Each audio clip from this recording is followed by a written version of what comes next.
What's up, Trevor? Hey, how you doing? You guys, this is Ashley with NFT Culture, and I am so blessed to be here today with Trevor Andrew. Man, I'm a huge fan. Thank you for being here today. Oh, thanks for having me. Thank you very much. I want to jump right in because I have about a million questions, but the first thing I want to ask is how did you get here? Like we've got Gucci Ghost, we've got NFTs. You're incredible. Tell me a little bit about your journey from the start. Sure. Well, I grew up in Nova Scotia and just my mom worked at the ski hill and my older brother skateboarded and we always had like older guys living at my house and it's kind of I was given just like crazy amount of freedom like as a child and and skateboarding was really like the window to art to me, like music and the world that I just was like, experiencing through, tapes that older guys were giving me and videos that I was seeing and I just loved how progressive and rapidly like growing skateboarding was and it really I fell in love with it and my mom worked at the ski hill so I translated that same energy into like after school going and snowboarding and pretending I was skateboarding on the mountain and or on the hill rather because I was in Nova Scotia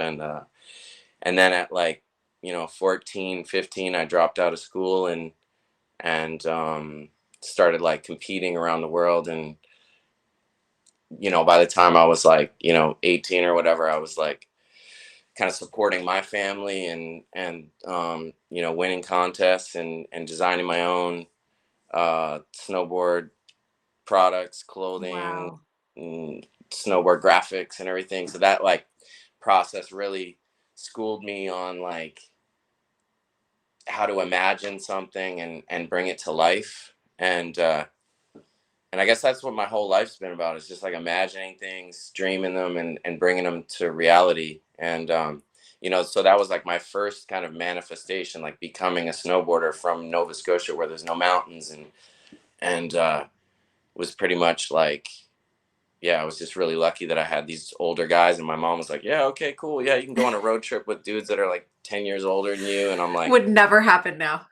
"Yeah," and but yeah, so that brought me around the world, and really, I think I've just always been like making art in one way or another. Even like skateboarding and snowboarding to me was always like more of an art than a sport. It was like you look at a curb and how do you be creative with a parking lot or like whatever making something out of nothing and I've kind of been doing that yeah my whole life and so I ended up after like snowboarding I had some really bad injuries and had a great career but just like it's kind of like a short-lived thing and I knew that that was my reality but I just loved it so much and yeah like broke my leg, broke my arm, broke my all my ribs, broke my back, like and eventually I was like, okay, like I gotta chill. I gotta put my energy into something else Right. and along that journey I was always drawing and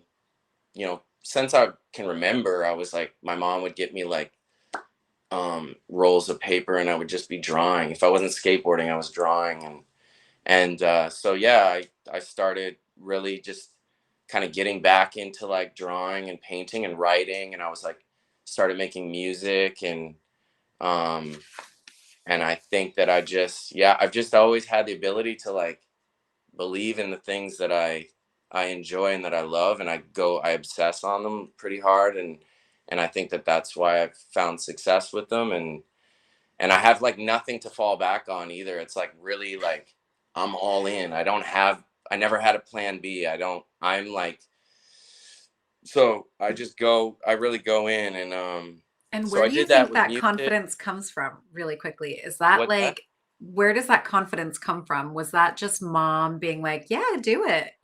Um yeah, a bit of that and I think yeah, some of the older guys around me that were like, "Man, you're dope at that." And like I guess and also being rejected a lot as a kid and feeling like, school to me was just like, it was like torture, and Ah, yes.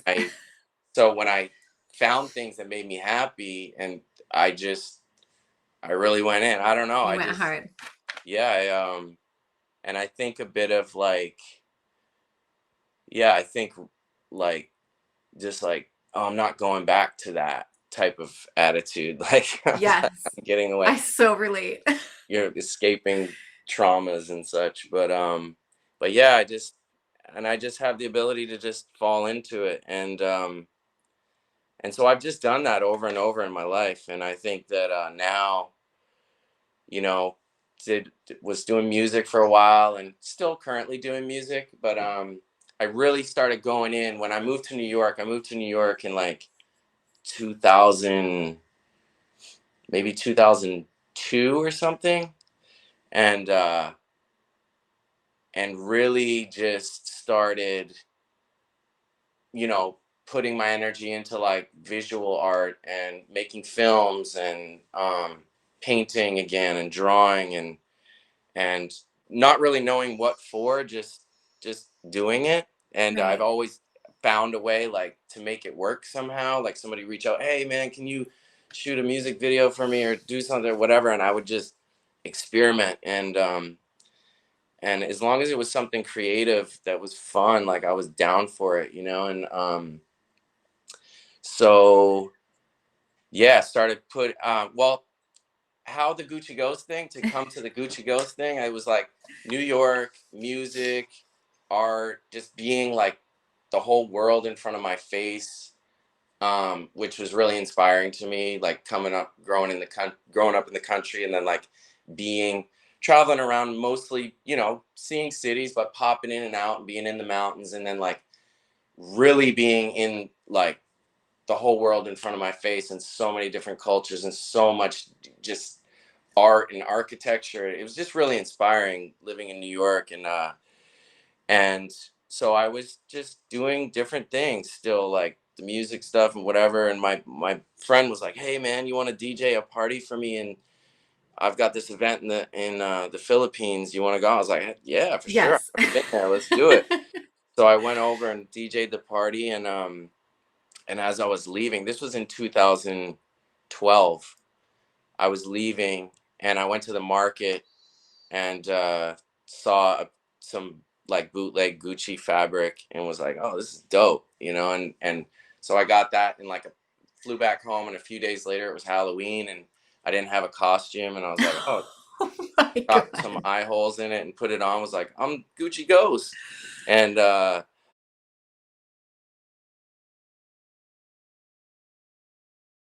Yes. Are you ready? We're just going to leave it all in. I think it's yeah, great. Um, okay. So we left off like your, I think what you were saying is like Alessandro was seeing all the pieces that you had painted on. And he was like, yo, like I want to put on some stitching here. And like was kind yeah. of, yeah. So let's go. Yeah, so basically, yeah, I showed up in Italy with all this stuff that I had made for 3 years before, bags and of jackets and all kinds of stuff. But yeah, and it was just like the really, like, it was actually the most amazing experience, just to see the whole team, like me pull up there with these bags and them open the bags like in the office, and everybody like looking in the bags. And it literally like was that moment where like, the golden rays were like Yeah. coming out of the bag, and like Alessandra just immediately started grabbing stuff and putting it on racks and like starting going to work, like really just elevating all of this stuff that, these jackets that I had painted or like cut and put back together and painted, and then he just started, adding linings and patches, and we just had so much fun. It was like the best marriage of a collaboration, because he was fearless, I'm fearless. We just did our thing. There was no like, he took the risk and was like, "Yo," he saw it, he understood it, but like it was just, he let me do me and he did him, and we rocked together, and it was just like, it was fun. And I think it kind of like really blew all of our minds because, you know, even at that point, it was like, okay, like that was the first collection. And it's like, here we are 6 years later, which is pretty much like unheard of in fashion to like have Totally. anything, you know, we still have a great relationship.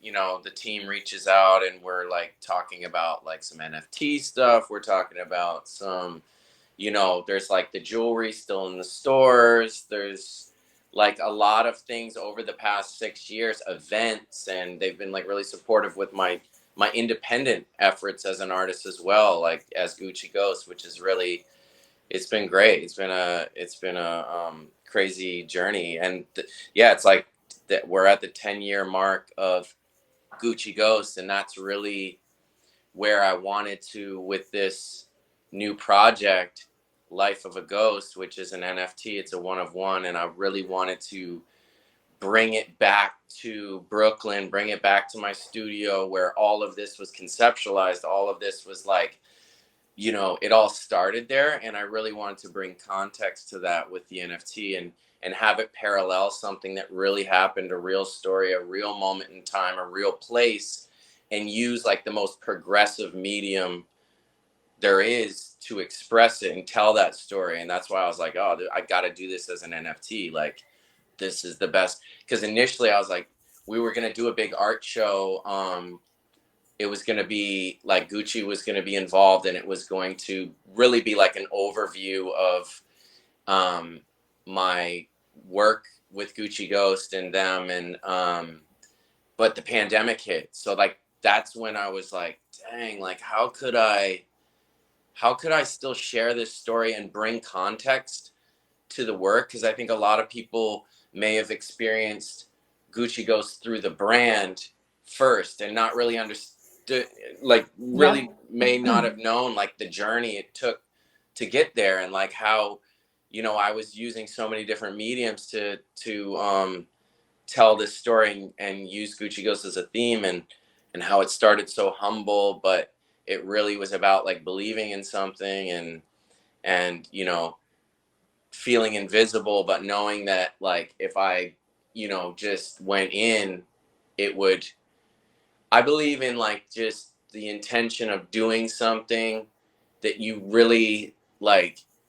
There's nothing is in vain when you are like really love what you're doing, and I feel like Yeah, when you're like art in always flow finds its and in passion. time. It'll always find its place in time, you know, if it's really, if your intention is pure and you really are doing it for the right reasons. So like, yeah, so I wanted to tell that story with this NFT, and here we are. It's like, and it's going to be the final Gucci Ghost piece ever, you know. Once this goes out of my hands into somebody else's, like, I'm never going to do another Gucci Ghost anything, you know. I'm going to close the book on it, and show also that like I believe in my creative spirit that much that I can walk away from something when the well's the fullest, you know? So tell me a little bit about what this last piece will entail. Like, where's it going to drop? Will it be a Dutch auction? Like, tell me a little bit about this final piece. Yeah, so I just finished it, and it's like I said, I spent a year working on it, and it's just to give you an idea of even how it works. Like, so it's a one of one that houses 385 one of ones that are all like the iconic Gucci Ghost painting, Right. and, you know, like videos, films. There's like everything that was really there. Like when I was using this theme as, you know, across all these different mediums, it's all in there. It's like all of the to me like my favorite moments from the journey, you know. So Yeah. whoever gets this NFT, then they can basically press a button and break it up so that each one of those NFTs can be sold out of the space. So like Wow. I wanted to parallel my actual space. When you come into my space and you buy a painting from me, it comes off the wall and it goes out of there and it goes to your house and it's gone, you know? And so I've created the space functions in the same way. So when an NFT, if you sold one, you broke it up, you got the piece, and you're like, you know what, I want to sell this piece, or I want to have some fun with this, so I'm going to let something go today. Like, as that piece is sold and goes on to new hands, it actually leaves the space, which is all on Wow. Gucci.com, which you get as well when you get. And tell me, do we have a mint date?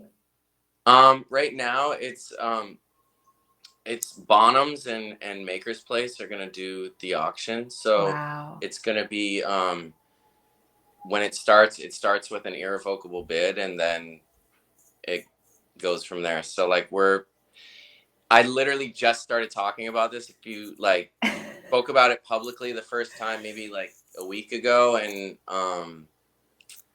and so yeah, it's happening now. So I don't Yeah. really know, like it'll happen in the next, I don't know, maybe a few weeks or something.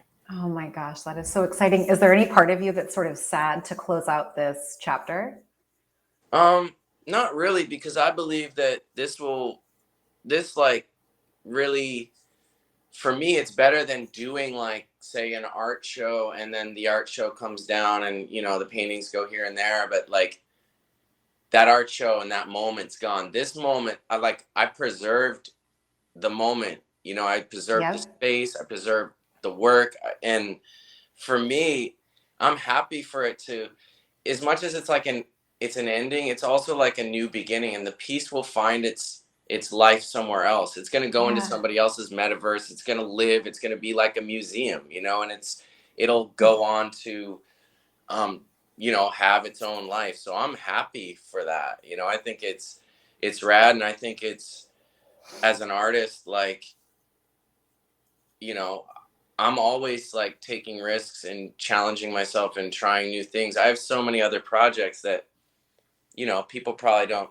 people don't know about, that I'm really excited about. So it's just, yeah, I feel really good about it. I'm really excited. I'm excited. I'm gonna try. I'm gonna try so hard to get in on that auction. Yeah. Okay. Well, part one, you have to promise to come back when your hands are in your next project because I want to follow what you're Oh, doing. most definitely. And I want to ask a question. It's my favorite question to ask. But if someone were new in the space or even as an artist and they want to, they look up to you, they want to follow your path, what advice would you give them? I mean, I guess the best advice I could give to anybody that's out here, making art or doing, that wants to do this, is just experiment enough and find when you lose track of time and you've completely like spent a whole day and you're like, whoa, the day's gone, I've been doing this, like, and that goes with anything in life. I think it's like, that's when you know that you have something that's worth putting your time into. When you lose track of time, you don't even, it's when you're doing something when you're like, oh man, I can't wait to be done. This is like, that's when you know it's not the right thing that you should be doing, and I've always followed that, and I've always had great luck with that, great success, just because I've followed those things, that I can obsess on things, and I truly enjoy what I'm doing, like, and that's what keeps me young and keeps me happy. Yes, those are incredible words of advice. Thank you Cool. so much for being here. Thank you. Come Yeah, I'll be back. back for sure anytime, man. I got so many things popping off, so I I would love to. can't wait. And Awesome. thank you Thank so you much so for having much. me. Can't wait. Cool. Bye. Bye.